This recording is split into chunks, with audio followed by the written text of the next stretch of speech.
semua. Ternyata semuanya masih ingat bahwa ini siang bukan malam.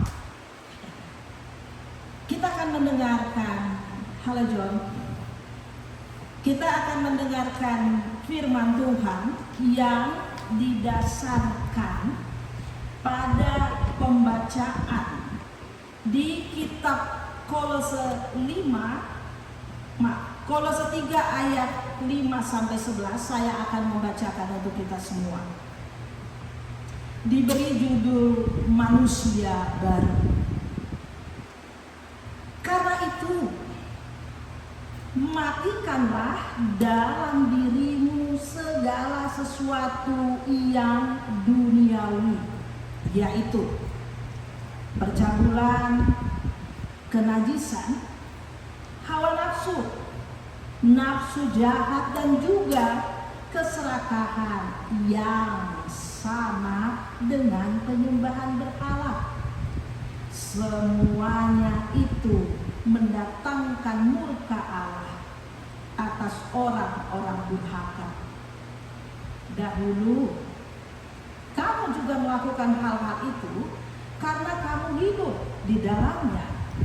Tetapi sekarang buanglah semuanya itu, yakni marah, geram, kejahatan, fitnah, dan kata-kata kotor yang keluar dari mulutmu. Jangan lagi kamu saling mendustai, karena kamu telah menanggalkan manusia lama serta kelakuannya, dan telah mengenakan manusia baru yang terus-menerus diperbaharui untuk memperoleh pengetahuan yang benar menurut gambar Khalifnya. Dalam hal ini tiada lagi orang Yunani atau orang Yahudi, orang bersunat atau orang tak bersunat, orang barbar, orang Skit, budak atau orang merdeka, tetapi Kristus adalah semua di dalam segala sesuatu. Demikian pembacaan firman Tuhan. Hello everyone. Halo. Hai Angel. Ketika saya dulu mahasiswa di Jogja, saya bergabung dengan satu kelompok disebut KTB, singkatan dari kelompok tumbuh bersama. Jadi di dalam kelompok ini, mungkin Mbak Ina ada yang familiar dengan istilah ini, mungkin di beberapa tempat Ina familiar, disebut konsel. Apa sih itu? Jadi ada seorang kakak yang telah terlebih dahulu mengikuti pembinaan, dan dia akan membina beberapa adik dalam kelompok tumbuh bersama itu.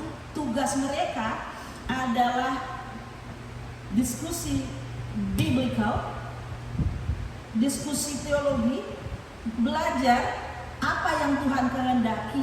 Yang menarik, yang sangat menarik bagi saya, dari program kelompok tumbuh bersama ini, kami selalu punya yang disebut dengan obedience project, proyek ketaatan. Apa itu?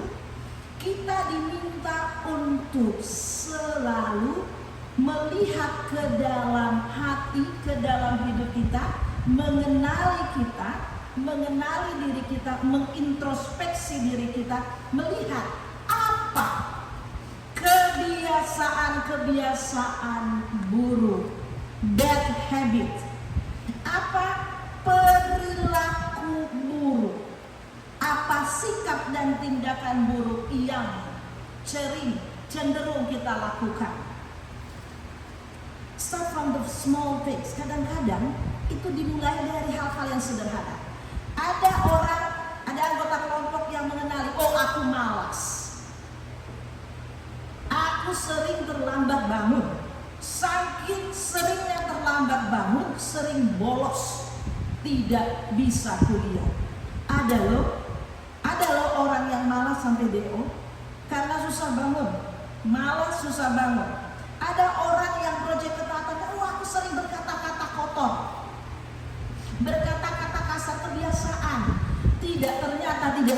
semua keluarga mengajarkan putra-putri mereka untuk membiasakan diri untuk berkata-kata yang baik.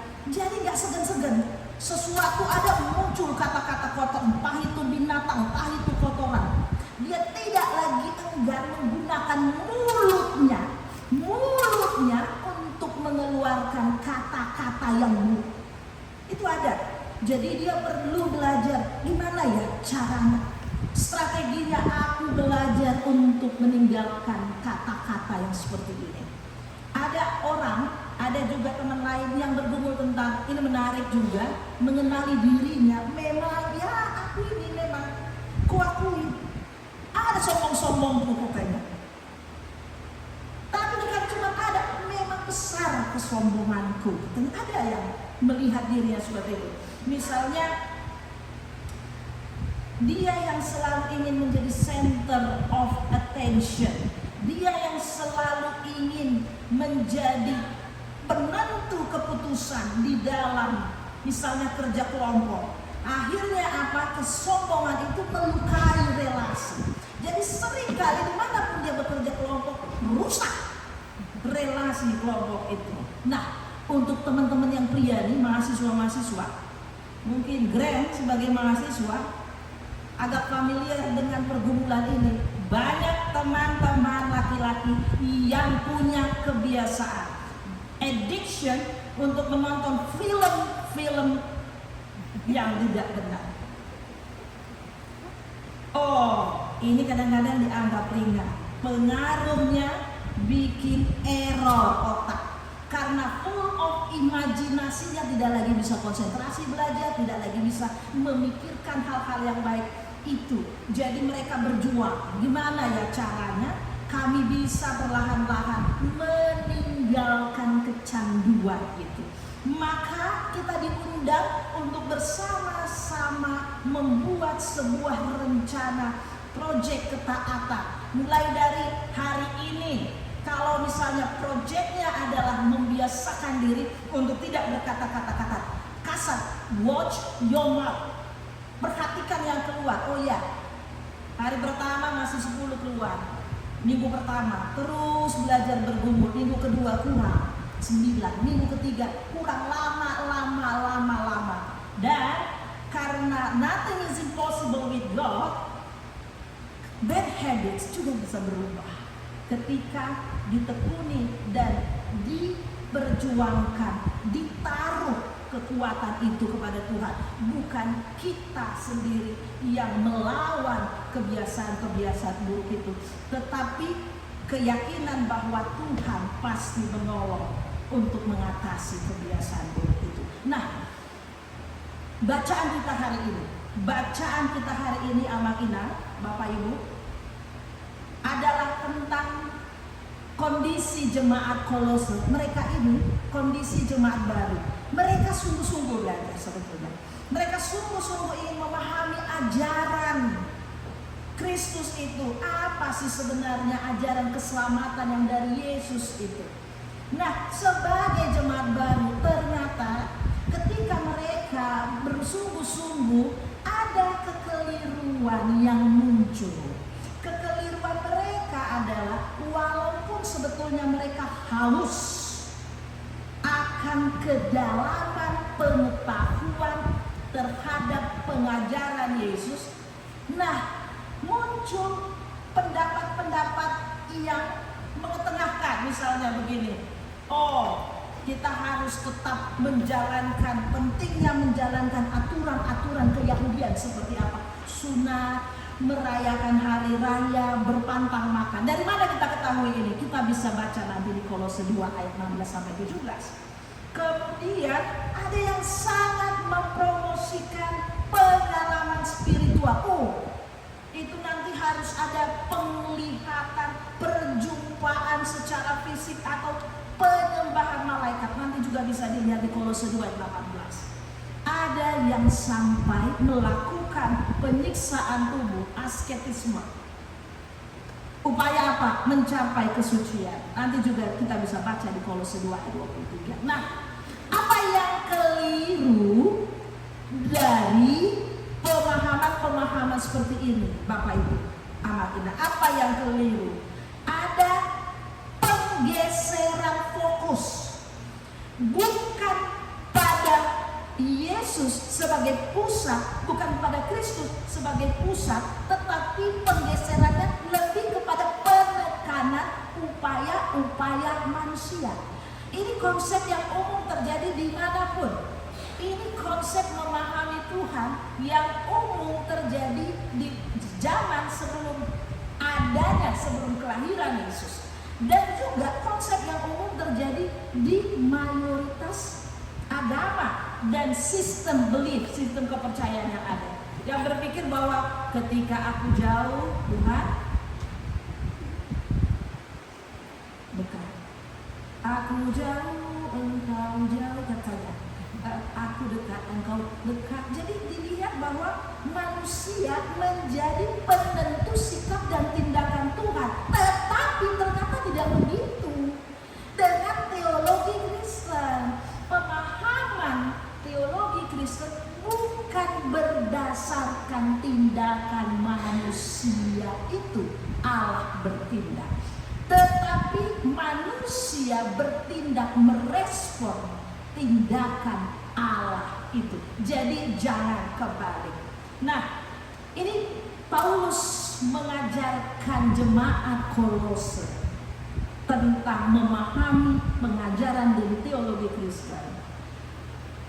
Ketika jemaat tidak paham, dia ajar, dia tolong, dia pastorali. Ini menarik bahwa perlu melihat ketika ada orang yang tidak paham sesuatu, bukan saatnya mengejek ketidakpahaman mereka atau merendahkan ketidakpahaman mereka, tetapi sebaliknya mengajarkan agar mereka paham. Menarik, dia mau mengatakan gini loh, sederhananya ya, konsepnya memahami iman Kristen itu ketika orang menjadi orang beriman, menjadi orang yang percaya kepada Yesus, itu adalah sebuah shifting, ada perubahan situasi dan kondisi. Hidup yang katanya kehidupan lama berganti ke kehidupan baru. Apa itu kehidupan lama? Nah, Paulus dengan jelas menyebutkan jauhkanlah percabulan, kenajisan, hawa nafsu, nafsu jahat, amarah, geram, fitnah, berbagai rupa-rupa dosa, berbagai rupa-rupa tindakan yang seringkali tampak menjadi sesuatu yang natural dari sikap manusia. Tapi ternyata apa ini? Apa yang akan muncul? Apa yang terlihat dari orang yang hidup di dalam nafsu, kemunafikan, amarah? Sebetulnya gambaran dari porak-porandanya image of God di dalam diri seseorang. Jadi apa yang disebut kehidupan lama adalah kehidupan di mana cerminan seseorang adalah di mana hidup seseorang mencerminkan porak-porandanya gambaran Tuhan, gambaran yang ilahi di dalam dirinya. Hancurnya image of God, hancurnya imago Dei. Itu kondisi lama. Bahkan disebut misalnya keserakahan itu penyembahan berhala. Karena apa? Menggeser pusat manusia. Tadinya image of God yang ditampilkan, tetapi menjadi image of himself, image manusia yang rusak itu. Jadi dia berfokus dan berarah kepada dirinya sendiri. Maka kemudian bagaimana kita memahami gambaran baru? Manusia baru dan manusia lama. Manusia baru adalah memulihnya image of God. Bring back the image of God in every believers. Itu gambaran manusia baru. Gambaran Allah yang telah berpulih di dalam manusia. Karena memang disebutkan bahwa di dalam 2 Korintus 4 ayat 4, Kolose 1, Yesus Kristus adalah gambar Allah yang sempurna. Ketika manusia jatuh ke dalam dosa, image of God rusak di dalam diri manusia. Maka ketika penebusan dari Yesus Kristus membawa pengampunan dosa, itu juga membawa pemulihan gambar Allah dalam diri orang percaya, mentransformasi ke dalam gambar Allah, ke dalam Kristus, karena Yesus Kristus adalah gambar Allah yang sempurna.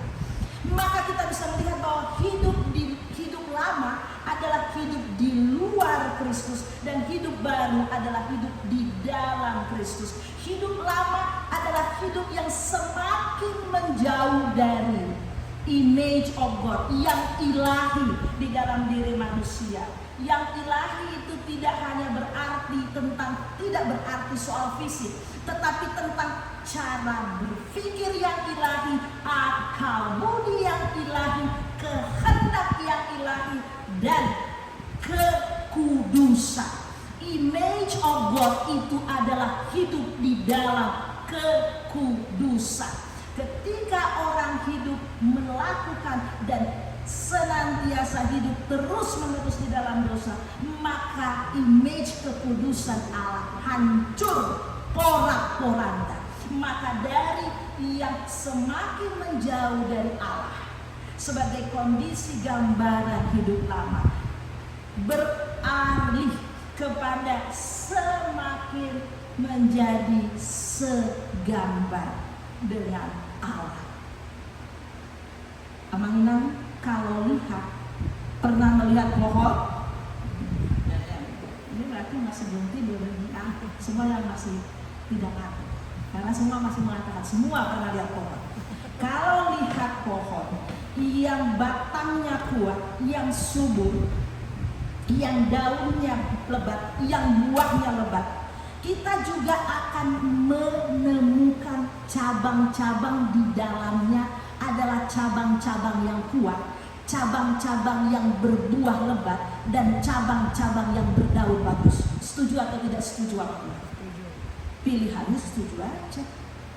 Kalau ada sesuatu, kalau kita lihat ini pohon, gambar batangnya bagus, buahnya bagus, tapi ada cabang yang tidak bertumbuh dengan baik, bahkan perlahan-lahan mulai mati dan mengering, pasti ada sesuatu yang menghambat suplai makanan dari akar ke dalam cabang itu. Pasti ada sistem jaringan yang mengalami masalah. Jadi sebetulnya begitulah kira-kira memahami perubahan atau transformasi batin orang percaya dari yang sebelum, yang citra Allah, yang gambar Allah itu rusak, beralih kepada citra Allah dan gambar itu yang memulih. Itu sebetulnya otomatis.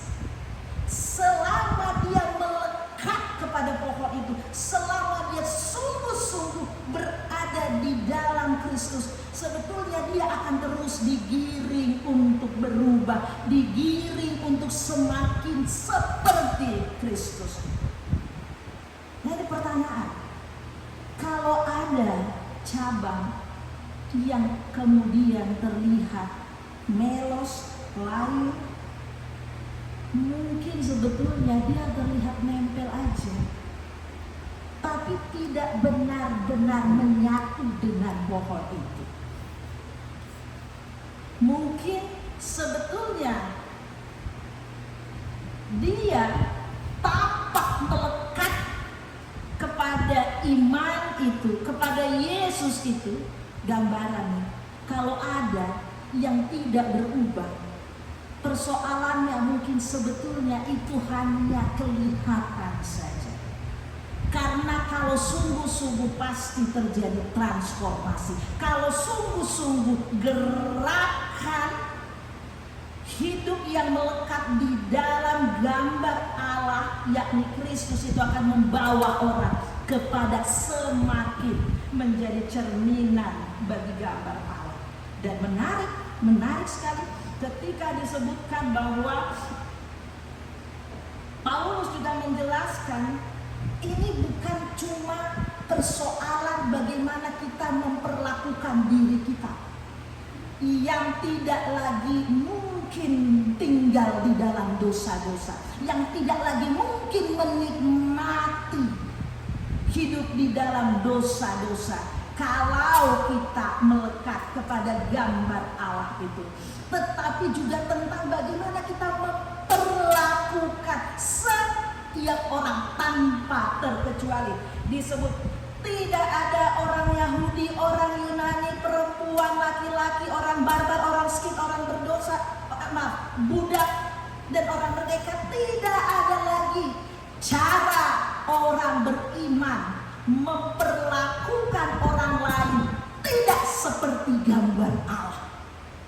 Maka ketika kita memperlakukan diri kita sebagai gambar Allah, maka sebetulnya siapapun yang kita jumpai akan kita perlakukan seperti kita berjumpa dengan gambar Allah. Kalau demikian, kalau kita berjumpa dengan setiap orang, apapun keadaannya, apapun latar belakangnya, mungkin pasangan kita, mungkin anak-anak kita, mungkin teman kerja kita, apalagi Amangina yang ada di Amerika ini berjumpa dengan berbagai latar belakang, warga bangsa, warga negara. Setiap negara ada orang di sini. Setiap negara ada orang, misalnya maksud saya dari Rusia ada, dari Afrika ada, dari India, semua bangsa ada di sini. Anda Amangina berjumpa. Gimana cara kita memperlakukan mereka? Saya kemarin dalam perjalanan dari California menuju New York di ruang tunggu Airport Ontario, saya ada berjumpa dengan seorang ibu. Saya lihat duduknya, saya sama dia hadap-hadapan di ruang tunggu. Saya mengamati wajahnya, itu adalah wajah yang sangat tersenyum, sangat ramah. Jadi kapanpun saya lihat, dari sudut manapun saya melihat, saya selalu melihat senyum. Saya pikir apa dia lagi mendengarkan sesuatu, ternyata tidak. Dia memang wajahnya itu menampilkan senyum. Even saya orang yang baru pertama sekali melihat dia, saya bisa merasakan bagaimana baiknya dia bersikap lewat senyumnya kepada orang di sekitarnya. Tapi sebaliknya, saya juga pernah merasakan perjumpaan dengan seseorang yang bahkan dalam sudut bicaranya, dalam cara bicaranya, seperti nada-nada mengintimidasi. Anda tahu? Anda mengerti?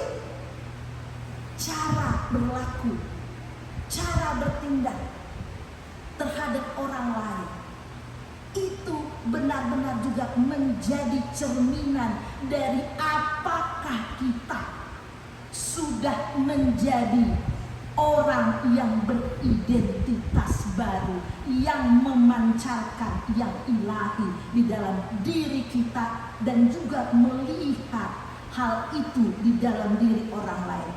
Apakah mungkin kita bisa bersikap buruk terhadap orang, terhadap siapapun, ketika tahu ini cerminan yang ilahi? Tidak mungkin. Yang ada adalah kita akan tetap bersikap baik dan memperlakukan baik setiap orang yang kita jumpai, karena kita percaya bahwa mereka adalah cerminan dan gambar Allah yang terus disempurnakan. Proses berubah ini, kalau di dalam ayat 10 kita baca, seperti yang dikatakan Paulus, diperbaharui, katanya itu terus menerus. itu adalah sebuah hal yang berlaku continuously. Momentum ketika kita menerima Yesus dan hidup tinggal di dalam Kristus sebagai orang percaya itu momentum. Tetapi perubahan hidup kita tidak terjadi sekali, tetapi itu adalah proses yang terus-menerus setiap hari sampai nanti akhir kehidupan kita.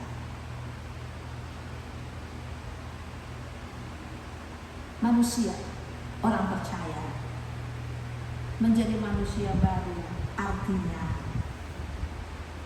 apa tadi yang ini? Kembali memulihnya citra Allah, gambar Allah di dalam diri manusia itu. Kita akan memeriksa dari mulai hal-hal praktis yang akan kita lakukan setiap hari. Saat ini saya mau mengundang undangan saya begini. Saya punya pertanyaan. Pertanyaan ini dijawab dalam hati masing-masing saja. Simpan di dalam hati masing-masing. Pertanyaannya adalah, kalau aku melihat diriku. Undangan orang beriman adalah undangan untuk senantiasa menelisik diri. Kalau aku mengingat kebiasaanku, kalau aku mengingat perilakuku, kalau aku mengingat tindakanku, sifat, sikap, kebiasaan apakah yang aku mau tinggalkan? Saya beri waktu 1 jam, 1 menit, menjadi rahasia batin Bapak Ibu dengan Tuhan. Karena kalau hari ini kita mendengar khotbah tentang menjadi manusia baru, artinya nanti setelah mendengar khotbah ini selesai dari sini ada perubahan. Maka mulai dari satu hal, aku akan berkomitmen tentang ini, meninggalkan satu hal tadi. Saya beri setengah hari amanah untuk saya mengajak renungkan satu hal yang ingin Bapak Ibu perbaiki di dalam hidup Bapak Ibu. So the sermon today is an invitation from Jesus, from God, to be always a newborn, have a newborn, a newborn in our daily life. Because when people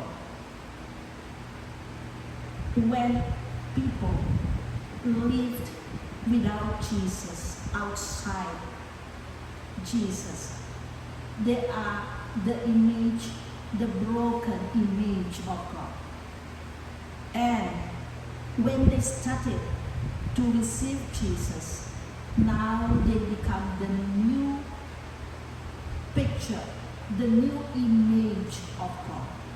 And the sermon is the invitations to think, to observe about our attitudes, our daily life, and consider what is, maybe to think about what bad habit, what one bad habits in our life that we want to live, that we want to be changed. So this is an invitation from God to live in a new way, to live as the picture, the perfect picture of God, the perfect image of God. Sudah ketemu Bapak Ibu? Sudah ketemu jawabannya? Nah, seperti inilah sebetulnya undangan yang sedang disampaikan kepada kita. Undangan yang terus-menerus merefleksikan keseharian kita. Kita tentu tidak mengandalkan diri kita, tapi kita tahu betul bahwa ada kuasa yang sudah mampu mengalahkan segala dosa. Dan dengan kuasa itulah kita juga akan dimampukan untuk meninggalkan segala sesuatu yang kita tahu tidak berkenan dari hidup kita kepada Tuhan. Supaya hidup kita sungguh menjadi cerminan kasih, cerminan kebenaran, cerminan kekudusan, dan kemuliaan Tuhan. Selamat memasuki hidup baru dan menjadi manusia yang terus diperbaharui. Orang-orang beriman yang hidupnya semakin memancarkan kesempurnaan citra Allah di dalam seluruh kehidupan kita. Amin. Tuhan memberkati. Kami bersyukur atas firman-Mu yang sudah boleh kami dengarkan di dalam ibadah kami hari ini. Lihatlah kami semua, jemaat-Mu yang hadir di dalam kebaktian ini. Lihatlah kami semua, jemaat-Mu yang sudah mendapatkan sapaan lewat firman-Mu. Bagaimana kami memahami keberadaan diri kami sebagai orang beriman kepada Kristus sebagai citra Allah yang sempurna. Kami diundang untuk meninggalkan segala kemanusiaan dan menyadari seluruh tindakan yang mencerminkan gambar Allah yang rusak di dalam diri kami, menuju kepada pemulihan manusia baru yang hidupnya seluruhnya mencerminkan kesempurnaan gambaran Allah itu, kesempurnaan gambaran karakter Kristus, karena Kristus adalah gambar Allah yang sempurna. Kami sebagai manusia dengan berbagai kondisi dan situasi yang kami hadapi di dalam hidup ini, terlalu banyak hal yang membuat kami sering tidak mampu berefleksi apakah kami benar-benar hadir sebagai gambaran Allah di tengah-tengah kehidupan kami. Oleh karena itu kami bersyukur lewat sapaan firman-Mu hari ini. Tolonglah kami, ingatkanlah kami untuk boleh menilik diri kami, merefleksikan hidup kami, dan tolong kami untuk mengingat dengan pertolongan Tuhan Engkau akan memampukan kami meninggalkan segala sesuatu yang tidak berkenan kepadamu dari hidup kami. Inilah doa kami Tuhan, teguhkan dan tuntun kami semua umat-Mu yang sungguh-sungguh ingin bahwa iman kami itu terpancar dari buah-buah yang kami perlihatkan, yang tampil, yang boleh disaksikan orang dari hidup kami. Di dalam Kristus Yesus Tuhan dan Juru Selamat kami berdoa. Amin. Kita lanjutkan, kita bernyanyi dari Kidung Jemaat nomor 439 dan kita mempersembahkan persembahan kita kepada Tuhan.